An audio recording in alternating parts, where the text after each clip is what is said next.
Daily Retro. So today we've got episode 5 of Guide to Games Rooms, and today we have Mark from Geordie Gaming. So hello, Mark. Hello, Dale. You all right? Yeah, good. Yourself? Yeah, I've got a bit of a chesty cough, but apart from that, I'm all good, thank you. Been looking forward to this after watching the other two lads. Awesome. Yeah, we've actually got 2 more lined up at time of recording before your episode, so the series is really getting some traction. That's good for me. I love a game room video. Yeah, good. So we'll jump straight into it. So when did your games room first appear? Have you had a games room in the past, or was this your first games room? I'd go all the way back to even when I was a kid. I had some sort of games room. My bedroom was like a games room, you know. It had all my games in there, and it had all my VHS. I had shelving and stuff, and everything had to be lined up. I've got OCD, so even back then, everything was lined up and alphabetical, even as a kid. And when I joined the Navy, that all changed because I was living on a barracks in a 4-man room with a bunch of hairy horse sailors. So I didn't really, I didn't have another games room until I got married to the first wife in about 2012. Then I started building a games room up again. And we moved. I got another games room with her, got divorced, and it all ended. The games room all ended. Met my wife as she is now, the second one. And then I started building this one, I'd say, about 3 years ago. Oh, cool. So that leads us on to our second question then. So how long did the current games room take to build? Did you plan it out and quickly build it when you moved, or was it a slow evolution? I don't think these things could ever be like done in a couple of months, because even now I would say it's finished, but it's probably not, because you can always change things and new games come in and you've got to move stuff about. I'm happy with it, but you're never 100% happy. I don't think anyone is with the games room. There's always, I could just put that there and get that, couldn't there? You know, it's constantly evolving, the games room. Yeah, it's a dangerous game watching other people's games room videos, and yeah, it is.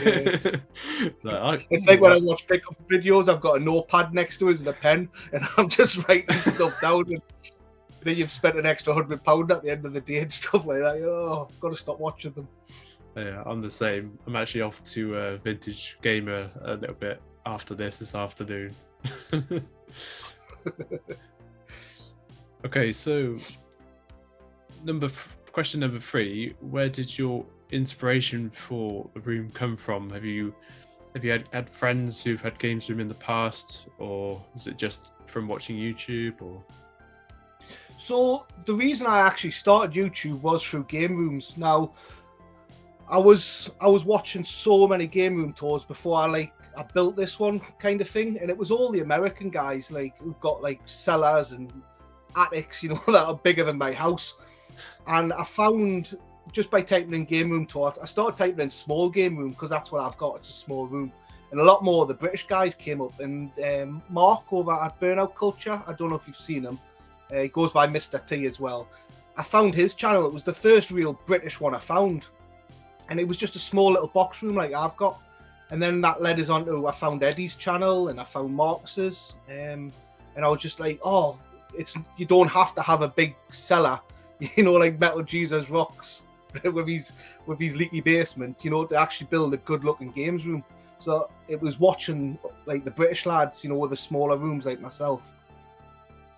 Yeah, it's always that thing. The American houses generally are just bigger, generally, aren't they? So yeah. But it's nice to make the use of the space. I mean, I think my room's only sort of 5 meters by 3 meters. What would you guesstimate your size is? It's not much bigger than that, to be honest. It's probably about that as well. You know? It's not very big at all. Just a standard sort of bedroom in the UK, really.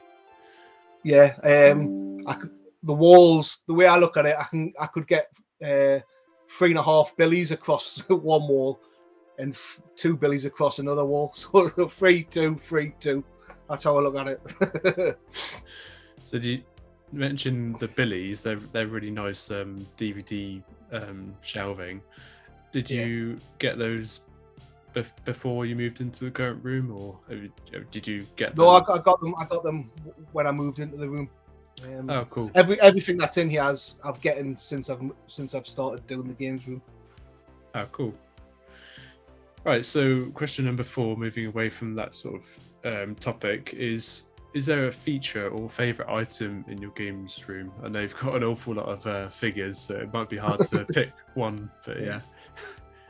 You know, I'd probably say behind the laptop, yeah, I've got 3 billies, and it's all just PlayStation games. I like to call it my wall of PlayStation.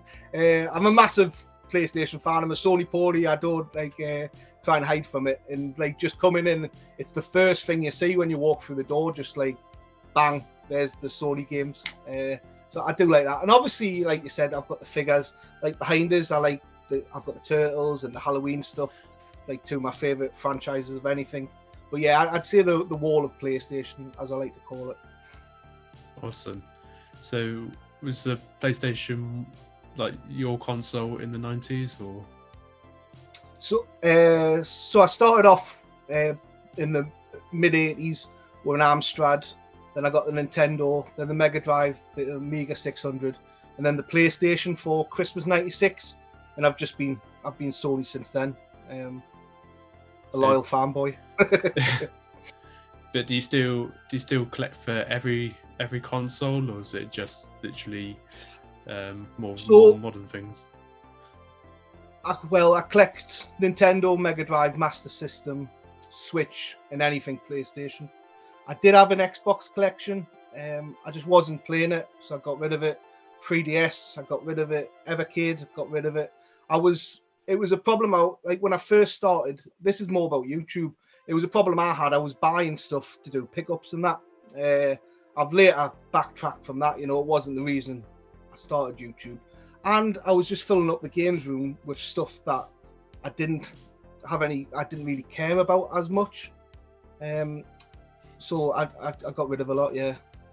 Yeah, it's tricky sometimes because it's tempting when you go to retro shops and you see something unique and you think, oh, I might just give that a try, and then it sits on the shelf for ages and you don't actually play it. But yeah.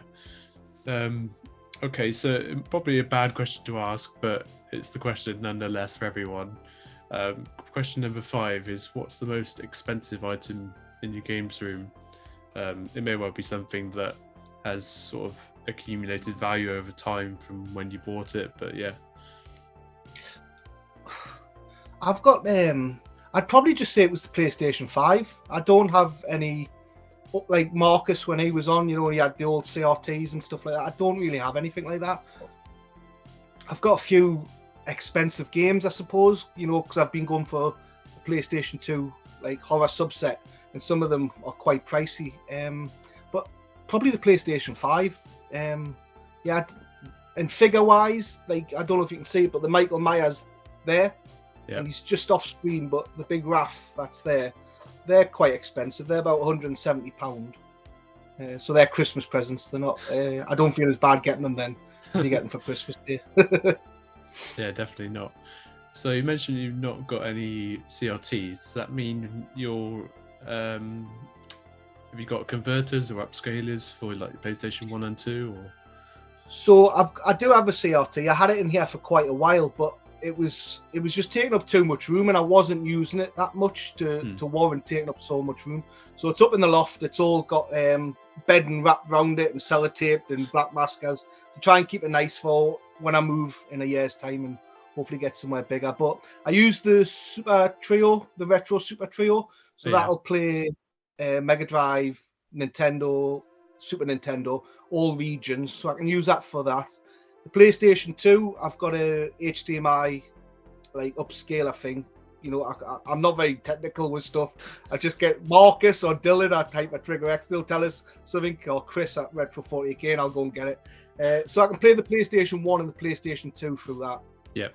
And the rest of the consoles are all pretty much hooked up. So PlayStation 4, I've just unhooked that actually, because I can use the PS5 for them games. Yeah, I've just started playing some PS4 games on PS5 because I never had a PS4 Pro, So for me, it's like incredible because I'm suddenly playing in 60 FPS and stuff like that. It looks good. Okay, so question number 6 is probably I probably know the answer to this already, but what do you play most in the games room? So I'm guessing PlayStation 2, but I could be wrong. PlayStation 5. I'm a modern gamer that plays a bit of retro. Okay. So I've literally just finished Assassin's Creed Valhalla this morning. I was in a rush to try and get it done before we did this call. So I started that 7 days ago, and 77 hours I put in since last Wednesday. So to smash that one out. And then the Switch, I play the Switch quite a lot, but it's more handheld. So if I'm in the sit room with my missus and she's watching, I don't know, the Desperate House Slags of Cheshire or whatever they're called, I'll just sit there with the Switch and just play the Switch then. I'm doing the 52 game challenge as well, where we've got to try and beat 52 games within the year. So I'm trying to beat a couple of retro games every month to just justify getting them as well. So, well, I'm mainly modern, if I'm honest. Okay, cool. Yeah, Assassin's Creed Valhalla is definitely a game I want to get to eventually, but I saw your post on it this morning that you completed it, and I was very much the same sort of thinking as you. I played Assassin's Creed 1 up to Black Flag, which was like number 6, I think. And then I played, was it Rogue after that? Rogue was like that transition stage between PS3, PS4, I think. And Rogue was just so short that I was like, spent what you do on a game, like 40 odd quid, and it was like a 6-hour game or something. It was I think it was more it was more like a DLC, that one, because like yourself, I'd bought every Assassin's Creed the day it came out, and then I got to Unity and it was just so buggy and it was a mess. It just didn't launch. It took about a month before the game was like really playable, and I was like, every October it comes out, I'm playing the same game at the same time and it's just getting worse. So I just stopped playing it. And people just kept saying, you need to go back to it. Valhalla and Odyssey and all that, they've rectified a lot of the problems that were happening, and I really did enjoy Valhalla. It didn't feel like an Assassin's Creed game much though. It was more like an action game, I'd say, than what I knew from Assassin's Creed 2 and Black Flag, what have you. Oh, cool. Might be worth a visit for myself then. Yeah, it is good. I highly recommend it. Awesome. Okay, so we're on to question number 7. So going back to the games room side of things, were there any challenges / problems when you built your current room, or are there any still unsolved things you want to change? It goes to size, doesn't it? You know, I've got an issue trying to, like I say, with the CRT, I had to get that out purely for space. I'd say something. So last summer, I thought I was happy with the games room. I had the TV over there and I've got my window over there. Now, I realised once I thought I was happy that even with the blinds down, I was still getting glare on the telly. So I had to move the telly to in front of the window.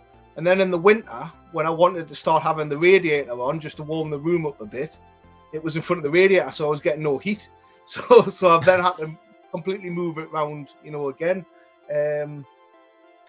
Apart from that, not really. It's all went quite smooth, I suppose. That's good. Yeah, it'd be nice to plan it all out again when you move in. What you said. I daydream about it all the time. do you actually know where you're moving, or you just got vague ideas at the moment? It'll be local, but we don't know yet. Just upsizing. We've not really looked too much because we want to wait till the end of the year before we start looking. Because we thought if we'll start looking now, we might see somewhere that we really want, and then it's not there, and then we'll be gutted. In a year's time. Yeah. We'll go to move. Yeah, how's the market? Houses just sell instantly at the moment. So yeah, you got to just be quick about it. But that's cool. I look forward to seeing that next year. I can't wait. So question number 8 is probably related to that, but it may or may not be. So is there any upcoming changes to the games room? No, because it's like I say, I keep going back to it. It's so small. There's nothing more I can really get in here shelf wise. Obviously, there's going to be new games added to it.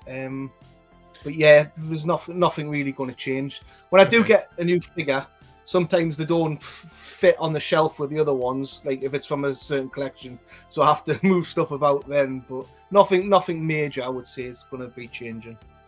So, is there anything you'd want to upgrade instead? Is there a piece of hardware you want to upgrade or a games collection? Maybe my telly. I've got my telly. I won it in a competition about 4 years ago on my first day at work.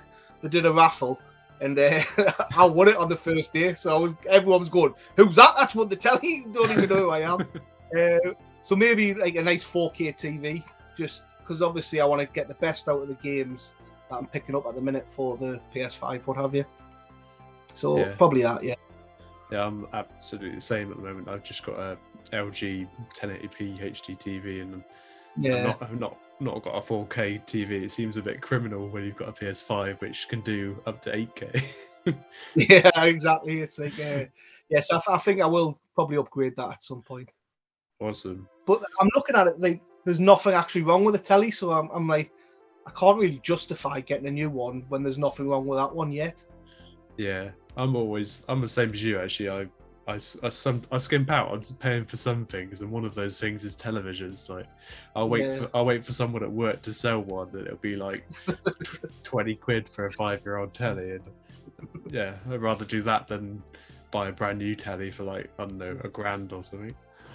Yeah, we need one in the sit room. Actually, the base is just gone. The whole thing shakes. I think we're living in San Francisco, and you put the telly on loud in the sit room. Cool. So, final question for yourself before I get on to my favourite bit of your room. Is there any tips you would give to people who are thinking of building their games room? So I did actually see a video of yours which was actually answering this question, but if you could re-answer it for this, that'd be great. Planning, like everything. I don't just go out and buy a shelf. I got the tape measure out and I measured the walls, and yeah, that'll fit there.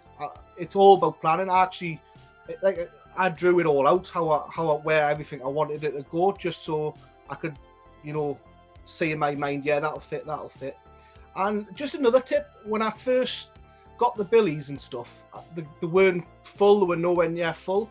And I just went out and I bought a lot of games like PlayStation 2 and PlayStation 3, just cheap games that I never thought that I'll probably never play, and it was just to fill the shelves because I thought it'd look better.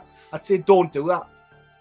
It's always good to have a few spare shelves on your actual bookcases for when you get games that you really want to fill them up. It's something I do regret, just going out and buying anything, just thinking, I need to fill the shelf. It looked really cool.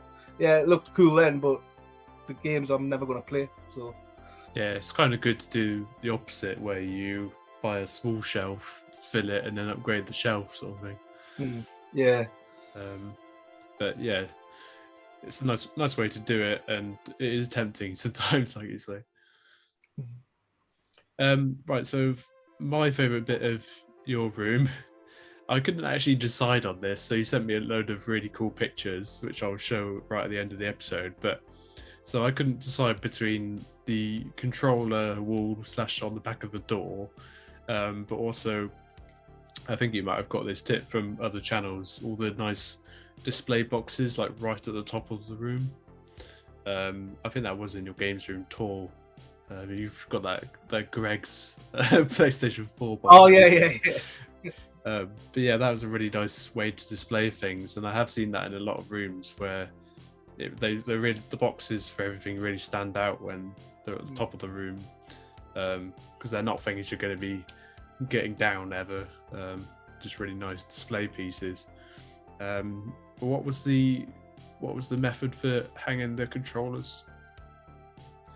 So it's something I actually saw on Nath Retro and the Retro Bears channels. So you can get them from Amazon. I think it cost me about £8-9, and it's just shoe racks for the back of your door. It's just like a cloth thing, and you just hang it on the back, and it's meant to be for shoes to save space, but you just get your controllers in there, and it just frees up so much room.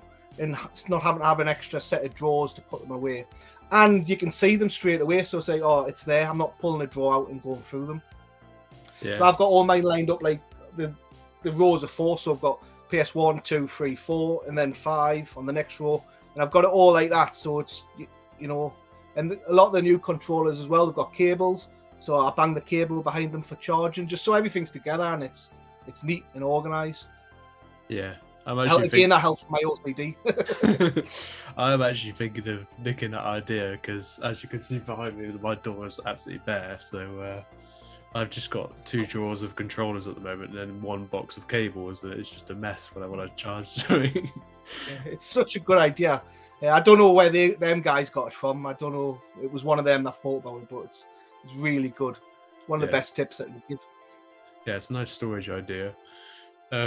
Cool. So that's everything for this episode, guys. If you've enjoyed this episode, feel free to comment and like down below. And I'm just going to talk to Mark after this for a little bit, but we'll see you in the next one. Cheers.